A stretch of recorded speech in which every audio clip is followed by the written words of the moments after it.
કે આ રીત અને પ્રીત બંને મહાપ્રભુજી સમજાવ્યું છે. પ્રીત પોતાની મનોકલ્પિત ન ચાલે અને રીત પણ પોતાની મનોકલ્પિત ન ચાલે. ઘણી વાર લોકો કહે અમને તો આવું જ ફાવે એટલે અમે તો આવું જ કરીએ. આ ઉત્તમ પક્ષ નથી. પ્રભુને કેવું ગમે એવું કરીશ, આ ઉત્તમ પક્ષ. પણ મારું દિલ ચોખ્ખું છે ને ભાઈ, તો તને ખબર છે, બીજાને ક્યાં ખ્યાલ છે કાકો? આ દિલ ચોખ્ખું છે એ વાતે તો એટલું બધું નુકસાન આપણને પહોંચાડ્યું છે. કારણ કે એ બહાના હેઠળ આપણે બધું જ છોડી દીધું. ખાલી દિલ ચોખ્ખું ચાલે.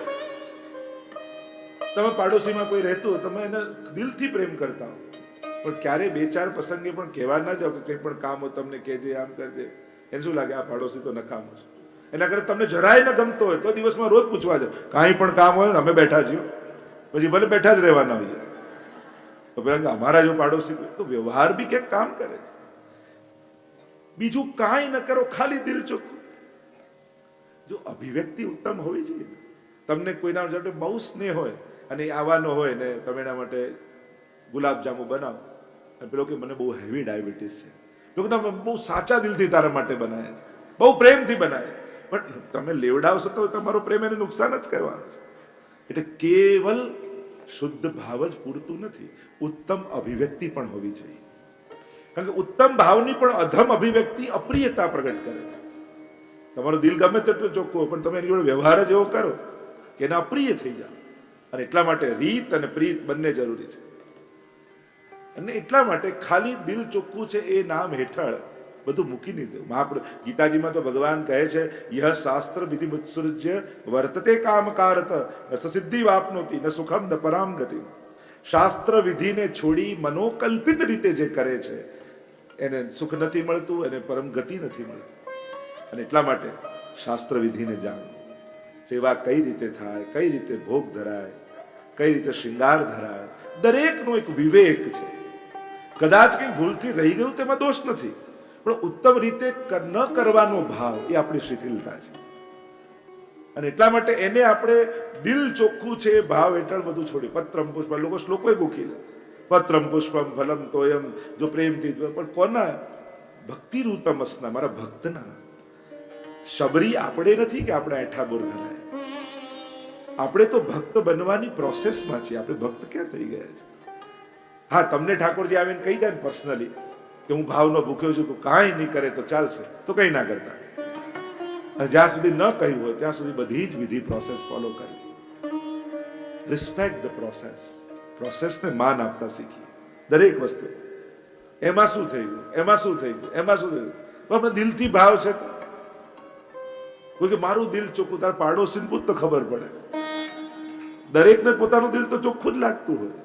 ઘણા કે મારું દિલ સાફ છે, કોઈનું દુભાવતો નથી, કોઈને હેરાન નથી કર્યું, પછી મારે સેવા કરવાની શું જરૂર? દિલ ચોખ્ખું છે. અરે પ્રભુ પાસે જવાની ઈચ્છા નથી થતી એ જ બતાવે છે કે હજી દિલ ચોખ્ખું નથી થયું. જો અંતઃકરણ પવિત્ર થયું હોત તો તું ભગવાન વગર રહી જ ન શકે.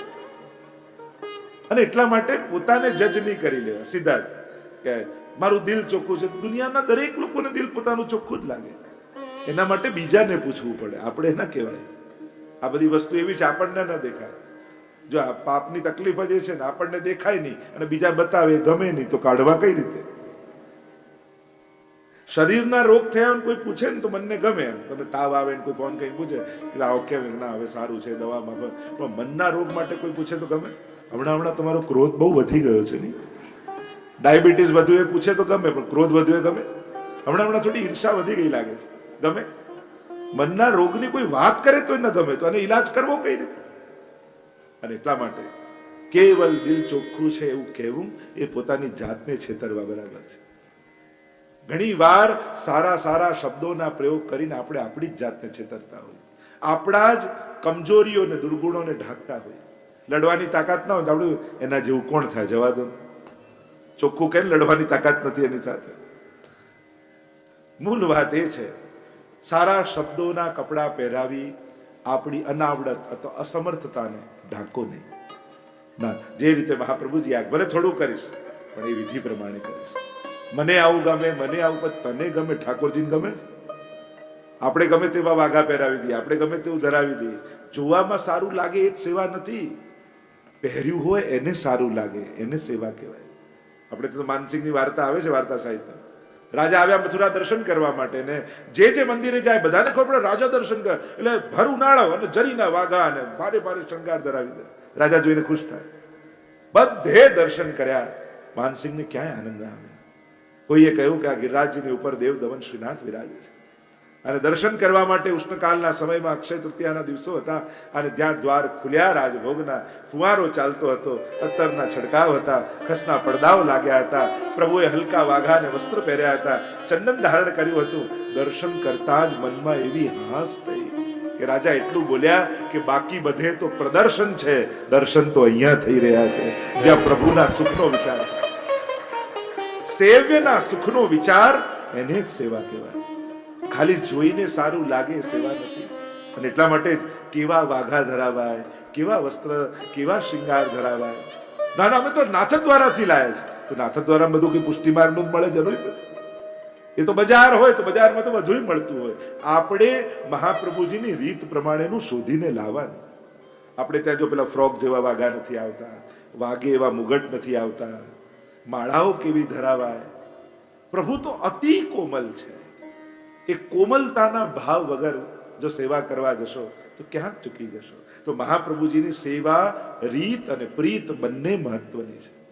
રીતે એટલી, કારણ કે એ રીત કોની છે તો કે વ્રજભક્તોની છે. અને એટલા માટે એ વ્રજભક્તોની રીતથી જ્યારે સેવા કરો છો ત્યારે ઠાકોરજી એમ નથી જોતા કે પેલા બેન ને પેલા ભાઈ કરે છે. એમને તો એવો જ આનંદ આવે છે કે કોઈ વ્રજભક્ત મારી સેવા કરી રહ્યો છે. અને એટલે જ આપણે ત્યાં કહીએ ને કે સેવામાં આવા વસ્ત્રો પહેરવા, આવા કપડા પહેરવા, આ રીતે તિલક કંઠી ધારણ કરવા. અને વસ્ત્રોની બાબતમાં એ લોકો ધર્મનું આવે એટલે એમ કે આ પહેરવાની શું, ભગવાન કોઈ કપડા થોડી જુએ છે. લોજિકો લોકો ભગવાનના મનની વાત પણ પોતે જ કહી દે. એને ક્યાં આવી જરૂર છે? તો કોણે શાસ્ત્રોમાં કોણે કહ્યું આ બધું? ભગવાન જ કહી ગયા છે. તમે સ્નો હોય એવી જગ્યાએ જાઓ તો એના જેવા કપડાં પહેરો, તમે વોક કરવા જાઓ સવારે તો એના લાયક કપડાં પહેરો, તમે રમવા જાઓ ત્યારે સ્પોર્ટ્સ વેર પહેરો, તમે લગ્નમાં જાઓ તો એના જેવા કપડાં પહેરો, તમે ડેઝર્ટમાં ફરવા જાઓ તો એના જેવા કપડાં પહેરો, તમે બીચ ઉપર જાઓ તો એને લાયક કપડાં પહેરો. એટલે કે એ સંજોગોને, એ અવસ્થાને વધારે ઉત્તમ રીતે માણી શકો એવા વસ્ત્રો પહેરો જ છો. વાંધો ખાલી સેવામાં જાઓ તો ધોતી બંડી પહેરવામાં શું વાંધો છે? કારણ કે બાકી બધાના પહેરો જ છો તમે. કોઈ તમે ના પહેરતા એવું નથી. તમે દરેક સંજોગોને લાયક એને અનુકૂળ વસ્ત્રો પહેરો જ છો. ખાલી સેવામાં જ વાય, આપણને વાય ખાલી ત્યાં જ જાગે છે. મૂળ વાત છે કે વ્રજભક્ત બનીને સેવાને માણી શકીએ. આપણને જોઈને ઠાકોરજીને એમ લાગે કે કોઈ વ્રજભક્ત સામે ઉભો છે. બસ આટલો ભાવ કરો જ છો તો એને માણવાને આ પહેરવામાં શું વાંધો છે? પ્રભુ તો ભાવના ભૂખ્યા, આપણા કપડા થોડી જુએ. એમ કરીને લોકો મહિનો ધોયા વગર પહેરે. કોઈ અડતા નહીં હોય, સેવાના કપડા છે. સૌથી ખરાબ હોય સેવા. એવું નહીં કરવું. અપ્રસના કપડા છે, એક અપ્રસના સૌથી ખરાબ પાછા કપડા. અને એટલા માટે આજના સમયમાં અપ્રસની વ્યાખ્યા કઈ રીતે કરવી, કઈ રીતે, જો પહેલાના ગામમાં લોકો જે રીતે રહેતા, આજે આપણે 1000 સ્ક્વેર ફીટનો ફ્લેટ હોય, નાનો જગ્યા હોય, અને એમાં સેવા પધરાઈ હોય, તો સેવાના નામે કોઈની પ્રતાડના ન થવા લાગે, કોઈને ઉદ્વેગ ન થવા લાગે, એની સાવધાની બહુ રાખજો. પ્રભુ બધાના આનંદ માટે પધાર્યા છે, પણ પ્રભુને કારણે ક્લેશ ન થાય એની સેવા કરનારે વિશેષ જવાબદારી રાખવી. કારણ કે ઘણીવાર આપણે અવિવેક પૂર્વકનું જો વર્તન કરીએ તો બદનામ આપણો ધર્મ થાય છે. એટલે કે પુષ્ટિમાર્ગના લોકો, પુષ્ટિમાર્ગને ક્યાં લાગે વળે? અપરસ એ કોઈ પુષ્ટિમાર્ગ નહીં છે, એ તો હિન્દુ ધર્મની આચાર વિચારની વ્યવસ્થા છે. પણ પુષ્ટિમાર્ગીય વૈષ્ણવ સ્ક્રિપ્ચર્સને વધારે ફોલો કરે એટલે બધાએ પુષ્ટિમાર્ગના નામે ઢોળી નાખે. આમાં પુષ્ટિમાર્ગમાં કોઈ ગ્રંથમાં નથી. આ તો હિન્દુ ધર્મમાં નિર્ણય સિંધુ, ધર્મ સિંધુ આવા નામના ગ્રંથો છે.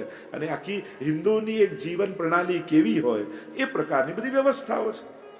અને એટલા માટે થોડાક રીતનો પણ ભાવ એ મહાપ્રભુજીએ રીત બતાવી છે. અને એ રીત કરો છો ને તો ક મને કરો તોય ફલ મળે.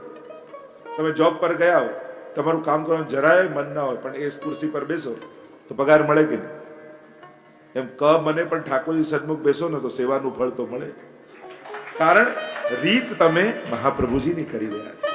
અને એટલા માટે જ્યારથી આપણે ભાવના ભૂખ્યા કહીને બધું છોડતા ગયા ને ત્યારથી જ અંધશ્રદ્ધાએ પ્રવેશ કરી, વિકૃતિઓ પ્રવેશ કરી જાય છે. કેમ શાસ્ત્રને ફોલો? કારણ કે વ્યક્તિ છેતરશે, શાસ્ત્રો નહીં છેતરે. અને એટલા માટે શાસ્ત્રોને પકડવું. શાસ્ત્ર શું કહે છે સહેલું નહીં, સાચું શું છે હવે અમને બતાવો. ભલે થોડું કરીશું પણ આપણી જે વિધિ વિધાન છે એ પ્રમાણે કરીશું.